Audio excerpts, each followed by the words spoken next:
Buenas tardes a todos. Asistimos a un momento histórico, no solo para el mundo del viaje, sino para todo el planeta. El cambio climático es una realidad que ya nadie puede negar y sus efectos, que ya se están notando, cada vez van a ir a más, si no hacemos nada, claro. Estos últimos días asistimos atónitos a los acuerdos de Glasgow. Todo para ver cómo los supuestos dirigentes del mundo, no son capaces de ponerse de acuerdo sobre cómo dejar de destruir nuestro propio planeta. Pero cuidado, amigos, no son ellos los únicos culpables.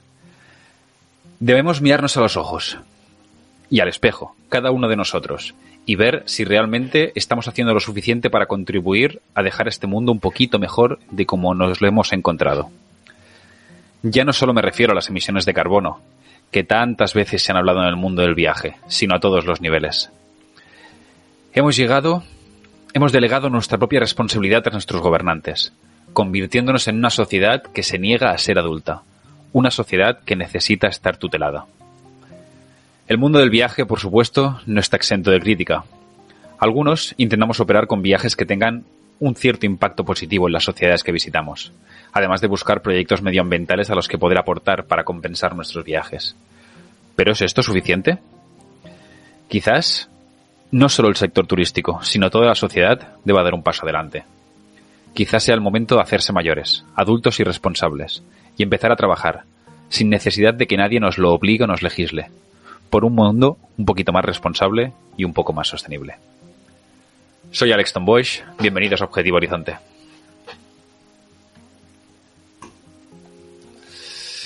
Bueno, buenas tardes a todos, bienvenidos una tarde más al programa del Objetivo Horizonte. Como siempre, espero que estéis muy bien y nada, una semana más, tercera semana de noviembre y bueno, vamos a seguir un poquito como lo dejamos la semana anterior. Empezamos nuestra serie de Uzbekistán por Tashkent. Hoy vamos a continuar nuestro periplo por Asia Central hacia Jiva, una pequeña ciudad medieval más al norte. Y nada, para empezar, vamos a empezar como todas las semanas comentando un poquito cómo están las noticias viajeras, a ver qué nos interesa esta semana de hablar. Y nada, os traigo hoy tres noticias muy, muy escuetas. Dejarme cambiar de pantalla.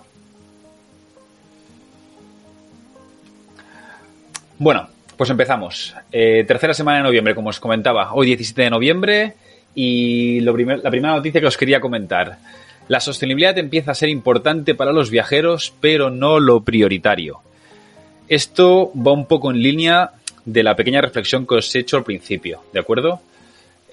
Según el estudio elaborado por la Unión Nacional de Agencias de Viajes, se está empezando a notar un cierto interés creciente en los viajeros respecto a la sostenibilidad. Pero aquí está lo más importante, aunque siguen primando factores como el precio. En palabras textuales, los viajeros tienen en cuenta la sostenibilidad, pero no están dispuestos a pagar más. Un poquito lo que os comentaba en la introducción. No voy a entrar otra vez en el mismo asunto, pero creo que debemos empezar a entender el viaje como un privilegio, ¿de acuerdo? Visitar otras partes del mundo, conocerlas, poder desplazarnos de la manera en que lo hacemos realmente es un privilegio que no tienen todas las personas en el planeta, ni siquiera todas las personas en nuestra misma sociedad.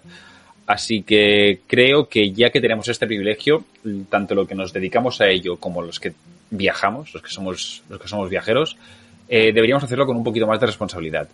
Tanto en el modo en el que viajamos como las consecuencias que tiene. Creo que, ya empiezan a haber maneras, tanto agencias de viajes que están más comprometidas con la sostenibilidad, con el medio ambiente y con las sociedades, como también pues compensaciones de carbono. Las mismas compañías aéreas ya nos empiezan a dar la posibilidad de compensar nuestros vuelos. Son pequeñas cosas que, pese a que no tenemos la panacea, ¿de acuerdo? Es decir, aún hoy en día viajar sigue sin ser sostenible, no vamos a decir otra cosa porque no sería verdad.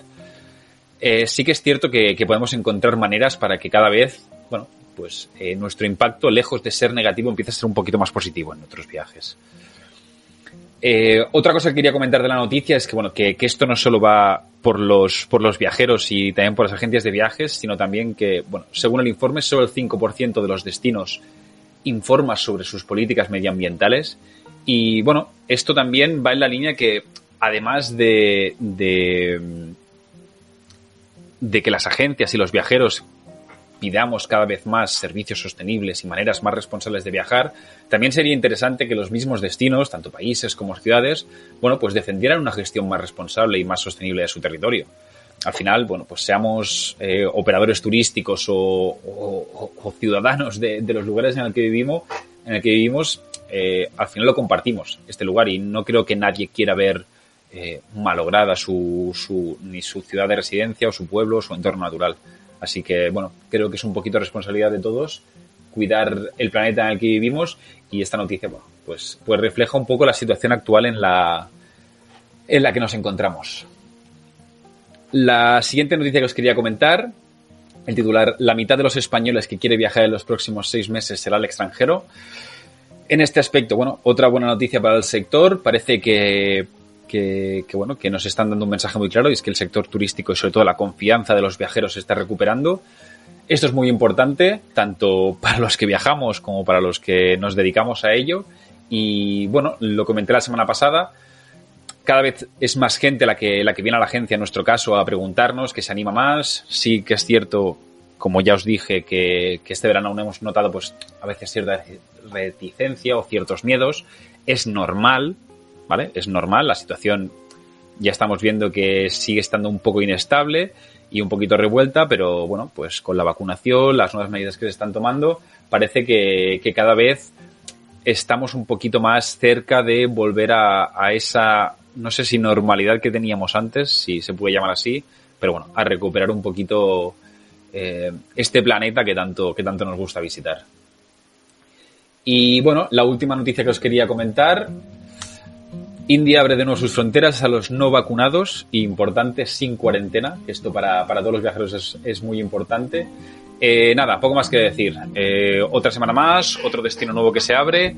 En esta ocasión, pues como veis, es la India. Se abrió el pasado lunes, si no me equivoco, el 15 de noviembre, si lo pone aquí en la noticia. Y nada, de momento van a dejar entrar a todos aquellos viajeros que tengan la pauta completa de vacunación contra la COVID-19. Pero bueno, yo desde aquí, en el caso concreto de la India, quería dar de momento un mensaje de prudencia. Yo me esperaría personalmente aún unas cuantas semanas antes de plantearme, no sé si contratar o decidirme directamente a ir a la India, más que nada para ver cómo evoluciona todo. Tened en cuenta que sí que es cierto que la India ha pasado el gran pico de contagios, ¿de acuerdo? Pero, bueno, se trata de un país de 1.400 millones de habitantes, así que si miráis las cifras, en este caso del COVID, en comparación, pues siempre son grandes. Por lo que, bueno, lo que os decía, las medidas sanitarias, por supuesto, tampoco son las mismas, y yo me esperaría un par de semanas a ver cómo evoluciona todo y tener un poquito más la perspectiva, ya no solo de otros viajeros, sino también del sector turístico, a ver cómo reacciona la apertura. Y nada más por hoy. Vamos a pasar ya directamente a comentar el destino de la semana. Recordaros, como siempre, todas las noticias viajeras que comento las tenéis en la web, que he creado un apartado nuevo de noticias viajeras. También las reflexiones que hago al principio del podcast las vais a encontrar aquí. Y nada, como os decía, pasamos ya directamente a hablar del destino de esta semana. Lo que os comentaba un poco, hoy vamos a seguir por nuestro viaje en Uzbekistán. La primera parada la hicimos la semana pasada, en Tashkent, y el orden natural sería continuar hacia el norte, hacia la ciudad de Khiva. Antes de empezar, quería comentaros un poquito la logística, ¿de acuerdo? Khiva se encuentra a casi 1.000 kilómetros de Tashkent, ¿vale? Uzbekistán, como os comenté al principio, es un país que, bueno, está cubierto en su gran mayoría por dos desiertos. El más grande es el del Kizilkum, y las distancias son grandes, ¿de acuerdo? Entonces, lo más cómodo y lo que más solemos trabajar es coger un avión desde Tashkent hacia Khiva para correr estos 1.000 kilómetros que os comentaba. Y, salen aviones diarios desde Tashkent hacia Urgench. Urgench es una ciudad es donde está el aeropuerto, es una ciudad que está un poquito más al norte, y nada, es un vuelo de hora y cuarto, hora y media, si no me equivoco, y una vez desde allí ya iríamos en tren vía carretera hacia Khiva. Khiva. Para mí, Khiva, mucha gente hace circuitos cortos de solo Tashkent, Bujara y Samarcanda. Para mí, Khiva es algo imprescindible. ¿Por qué? Porque normalmente los viajeros tendemos siempre a leer de los destinos que queremos visitar, normalmente los viajeros siempre imaginamos, cuando pensamos en Asia Central, esas ciudadelas medievales muy características de la Ruta de la Seda, con los caravansares. Giva es esa ciudad que todos imaginamos, así de sencillo.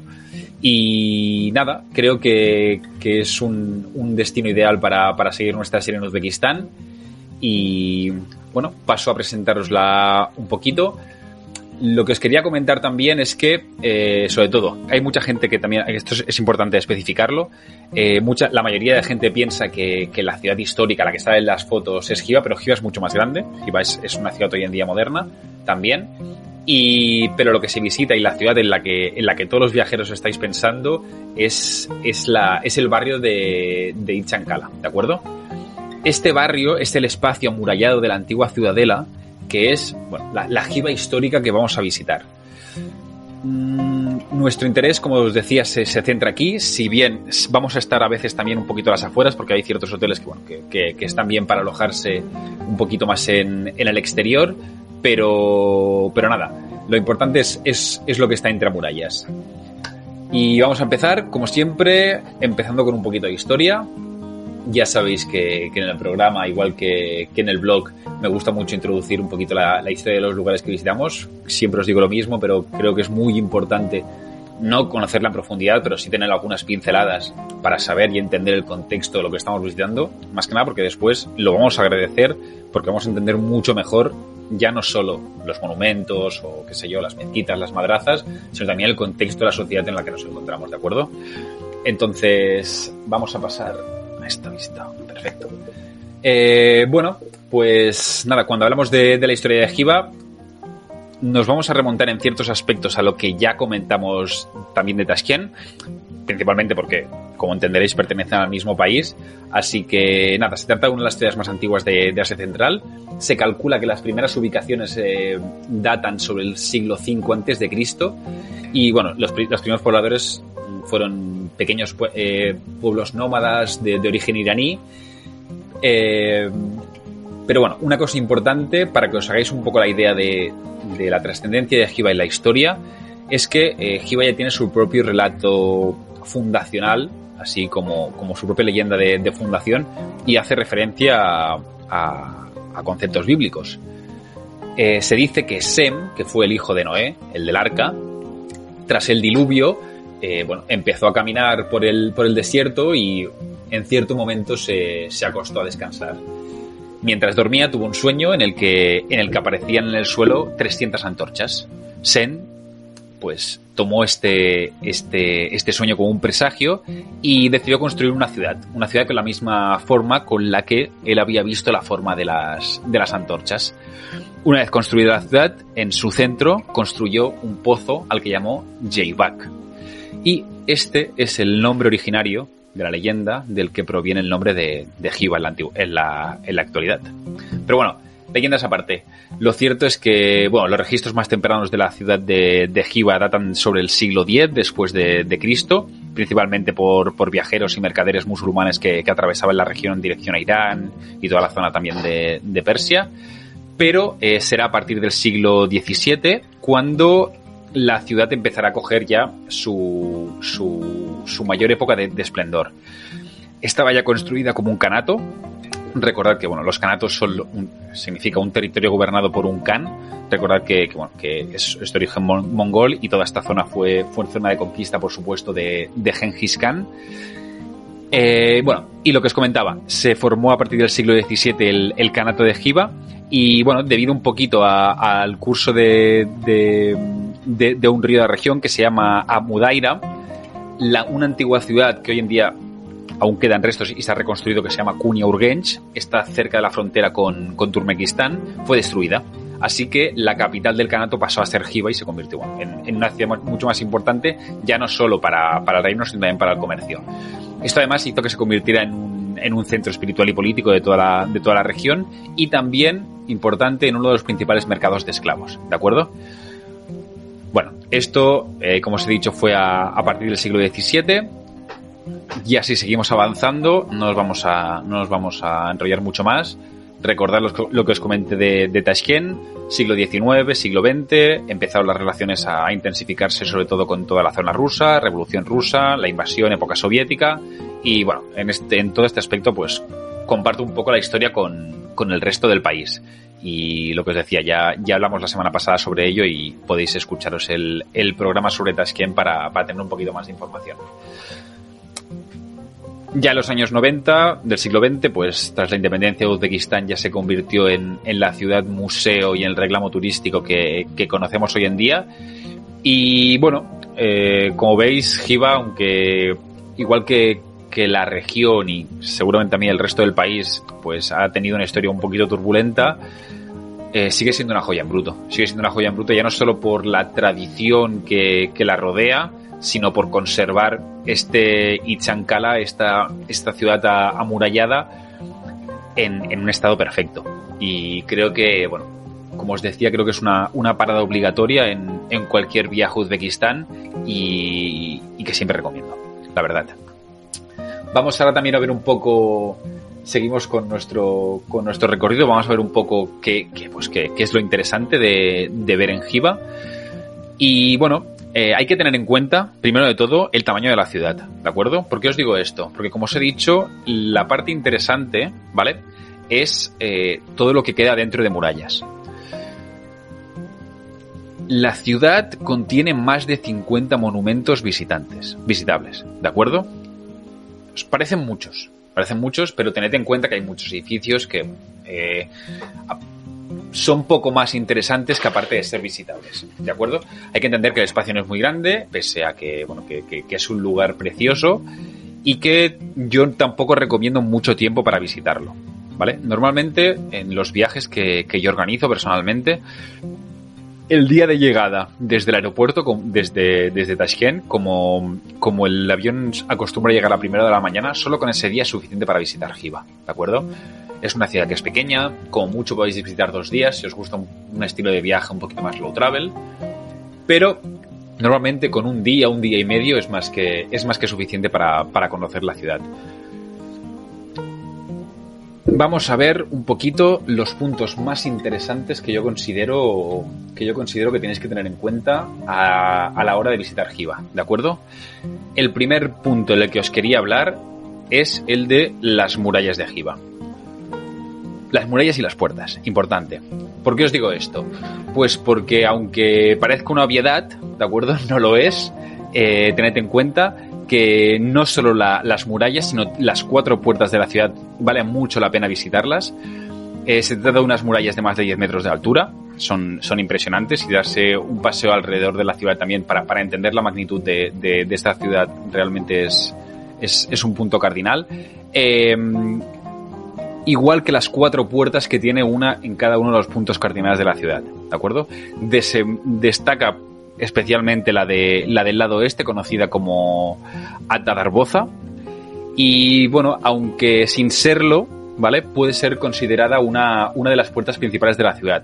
¿Por qué? Porque es la que más afluencia de turistas trae, por un lado, también se encuentra una de las paradas de transporte público en la puerta, y además es la que es más cercana al Kunia Ark, ¿de acuerdo?, que es el Palacio Real, es una pequeña fortaleza de la que ahora hablaremos.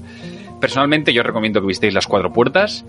Cada una de ellas tiene una estructura y una decoración diferente, así que bueno, vale un poquito la pena pues conocer esta estructura para imaginaros un poco pues cómo era entrar en esta ciudad hace, imaginaros, 300 años en plena Asia Central.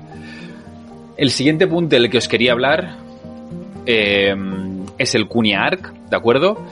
Lo que os decía, desde las puertas, si seguimos hacia el interior de la ciudad, pues podemos visitar el Kunia Ark, la fortaleza o el palacio del Khan de Xiva. Se trata de una pequeña fortaleza dentro de la ya amurallada ciudad de Xiva, ¿de acuerdo?, del siglo XVII. Como os decía, es una pequeña ciudadela y en su interior, bueno, vamos a poder encontrar el antiguo patio de armas, la mezquita de verano y también el pequeño fortín que corona la ciudadela. Hay que pagar un extra por subir arriba, pero realmente vale mucho la pena, ¿de acuerdo? ¿Por qué os digo esto?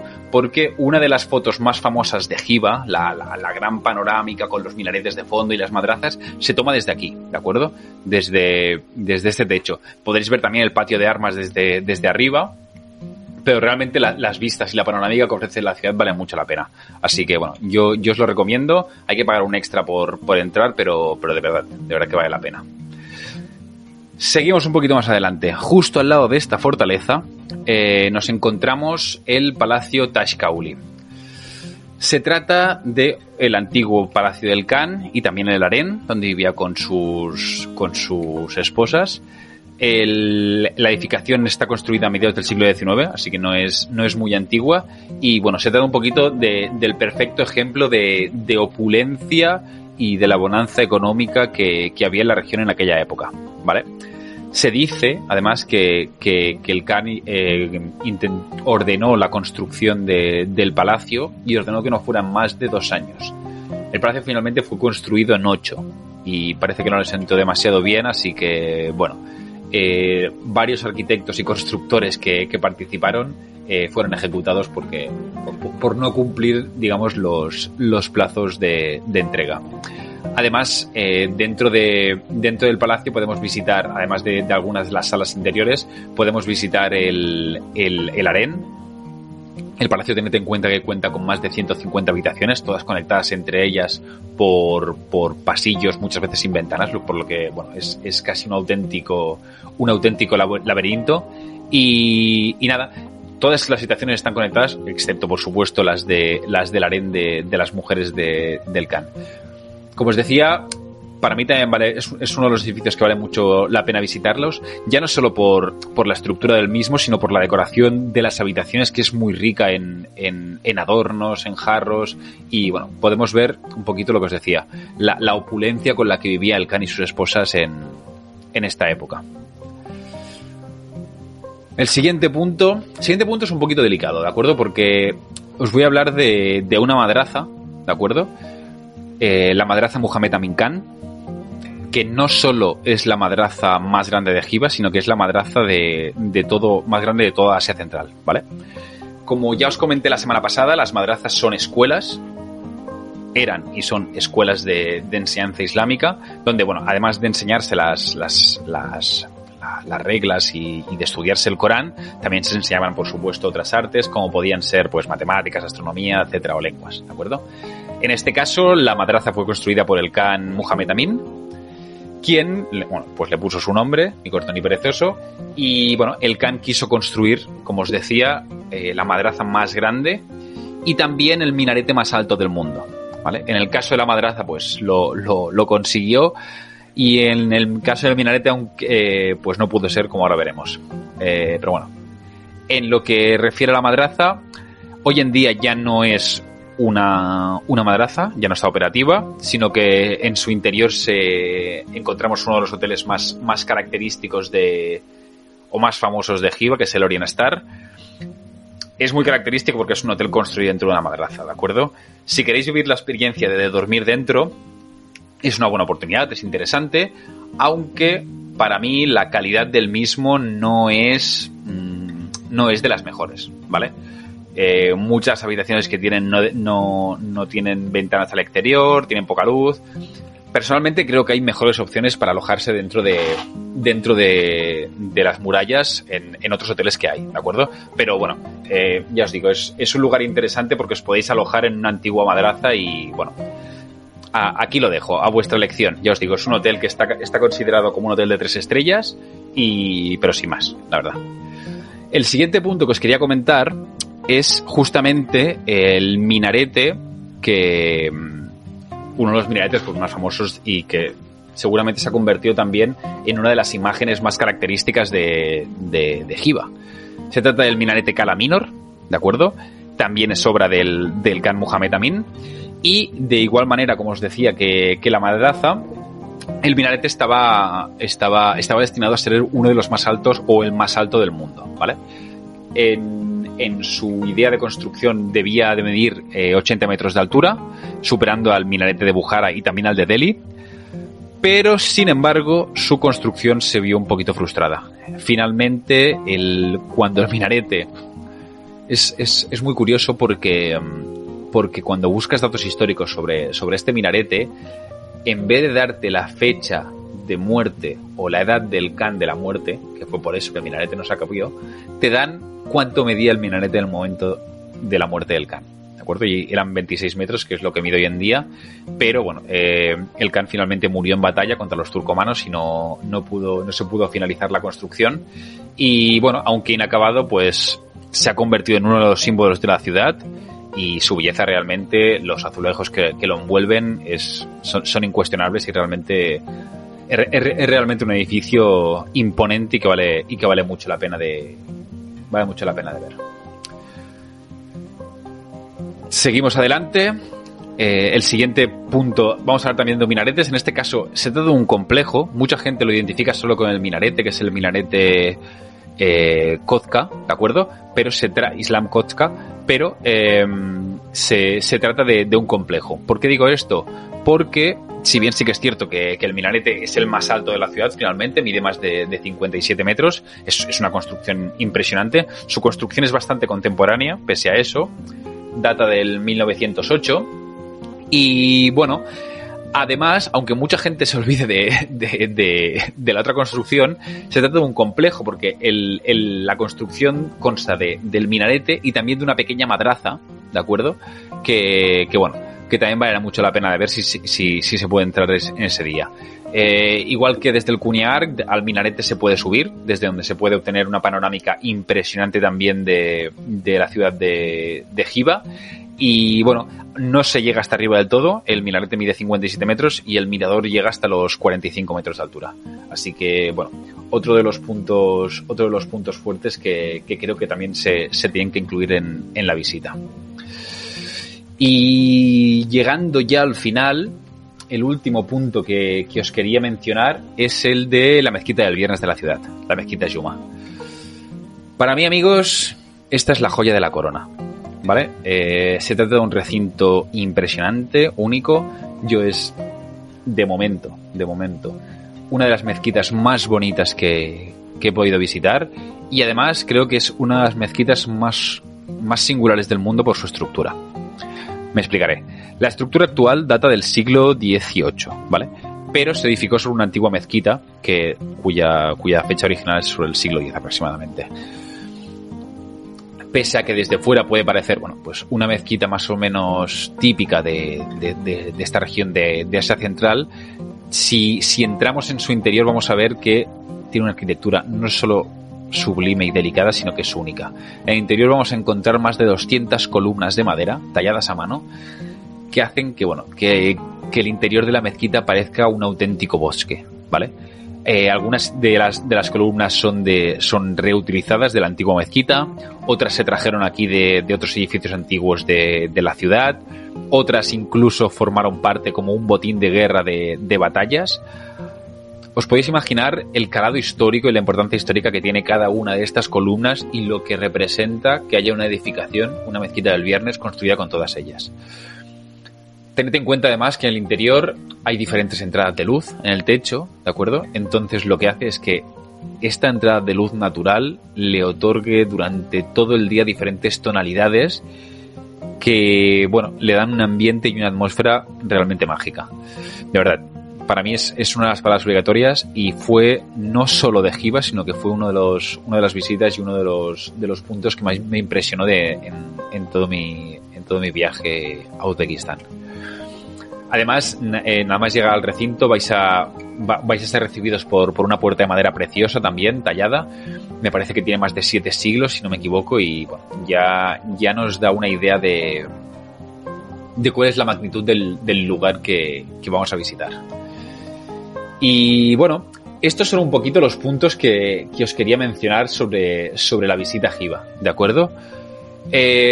A mi parecer son de los puntos más importantes, pero como os decía al principio del vídeo, hay más, ¿vale? Hay muchos más. ¿Por qué os digo esto? Porque, como os comentaba, hay listados más de 50 puntos históricos entre edificios, mausoleos, madrazas, etcétera, y que son visitables dentro de la ciudad de Giva. Y bueno, si aún así os parece poco y no quedáis enamorados de la ciudad, cosa que realmente dudo, pues si os queréis acabar de convencer, yo lo que os recomiendo es que realicéis una visita nocturna de la ciudad, si os alojáis allí, porque, bueno, además de este ambiente único que tiene ya no solo Hiva, sino todo Asia Central, por la noche iluminan algunos de los edificios, ¿de acuerdo? Incluido pues los minaretes, las madrazas y, bueno, como os decía, con esta iluminación, este toque final hace que se quede un ambiente único. Un poquito a modo de resumen, para mí personalmente es realmente uno de los lugares más especiales que he visitado. Como os decía, ya no solo en Uzbekistán, sino en general en Asia Central. Y poca cosa más. Este es un poquito el resumen que os quería hacer. Nuestro viaje por Uzbekistán continuará la semana que viene. Y bueno, vamos a recorrer un trayecto de unos 600 kilómetros. Tened en cuenta lo que os he comentado. Hiva está lejos de todo, ¿de acuerdo? Es uno de los puntos más alejados porque el resto de ciudades, las que comprenden Tashkent, Hiva, Buyara, Samarcanda, excepto Hiva, las encontramos al este del país, y Hiva es la que se encuentra en el lado más occidental, por así decirlo, ¿de acuerdo? Entonces, igual que hemos tenido que recorrer 1000 kilómetros para volar desde Tashkent hacia Urgench, nuestro camino hacia Buyara son 600 kilómetros de desierto, ¿de acuerdo? Es decir, son 8 horas de carretera o de tren que son casi imposible de evitar. Y bueno, para mí es un trayecto que hay que tomarse con cierta paciencia, porque no nos tenemos que imaginar el Kizilkum como un desierto de dunas, como quizá el que podemos encontrar en Marruecos o en Arabia. Es un desierto más bien árido, más bien tipo estepa. Así que, bueno, es un día que, pese a que no es muy agradable a la vista, hay que recorrer y realmente la espera vale la pena, porque nuestro destino va a ser Buyara, de la que ya hablaremos la semana que viene, y es realmente un destino también muy muy especial dentro de la ruta de Uzbekistán. Nada más, os recuerdo que si estáis pensando en realizar un viaje a Uzbekistán, a medida se puede realizar durante todo el año.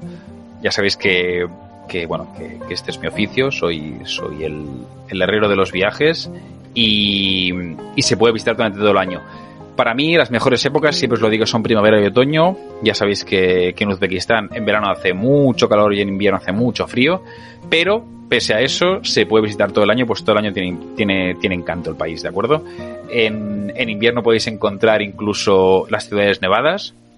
En mi caso, la última vez que estuve allí, la gran postal fue encontrarme Hiva absolutamente nevada, y fue una maravillosa sorpresa, porque realmente tiene encanto todo el año, pero nevada la verdad es que es una imagen que no esperaba encontrarme.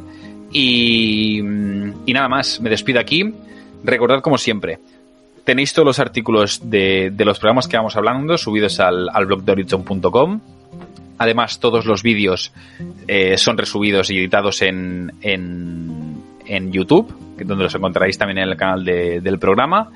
Y también vais a poder encontrar, si sois más de podcast, en Spotify, todos los programas también subidos allí para que los escuchéis cuando queráis. Yo me despido aquí. Nos vemos la semana que viene de nuevo en un nuevo programa para continuar nuestro viaje por Uzbekistán. Un abrazo muy fuerte a todos los que os habéis pasado, y muchas gracias, y hasta la próxima.